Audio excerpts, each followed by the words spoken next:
2026-27 நிதியாண்டிற்கான வரவு செலவு திட்ட அறிக்கையின் கீழ் நாட்டுடைய கடன் எவ்வளவு, பற்றாக்குறை நிதி எவ்வளவு, கடன் வாங்க வேண்டியது எவ்வளவு அப்படின்றத பற்றி இந்த வீடியோவில் பார்ப்போம்.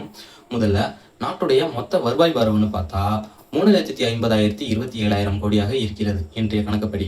அதுவே 2026-27 நிதியாண்டின் வரவு செலவு திட்ட அறிக்கையின்படி செலவு அறிக்கையானது கிட்டத்தட்ட 4,72,585 கோடி ரூபாய் செலவாக இருக்கிறது. செலவு அறிக்கையாக கணக்கிட்டிருக்கிறார்கள். நாட்டுடைய வருமானமானது கிட்டத்தட்ட 3,50,27,000 கோடியாக இருக்கிறது. வரவை விட செலவு அதிகமாக இருக்கிறது. அப்படி என்றால்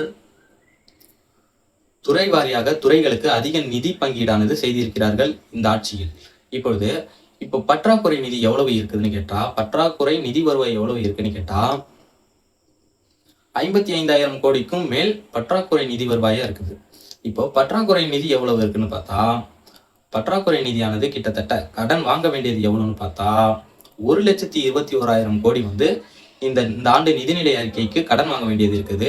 இந்த 1,21,000 கோடியில் 50,000 கோடியானது பழைய கடனை திருப்பி செலுத்துவோம் என்று அறிக்கை விட்டிருக்கிறார்கள். இந்த ஆண்டு இறுதியில் நாங்கள் 51,000 கோடி ரூபாய் கடனை நாங்கள் பழைய கடனை திருப்பி செலுத்துவோம்னு சொல்லியிருக்காங்க. அதோடைய மொத்த கடன் எவ்வளவுன்னு பார்த்தா கிட்டத்தட்ட 10,98,000 கோடி நாட்டுடைய மொத்த கடனாக இருக்குது. அதுவே பொதுத்துறை நிறுவனங்களையும் சேர்க்கும் பொழுது, பொதுத்துறை நிறுவனங்களின் கடனையும் சேர்க்கும் பொழுது 13 லட்சம் கோடியாக இருக்கிறது. இந்த வருவாய் வரவு 3,51,000 எங்கிருந்து வருகிறது, இது எதன் மூலம் வருகிறது அப்படின்றத பற்றி அடுத்த வீடியோல நம்ம தெளிவாக பார்க்கலாம்.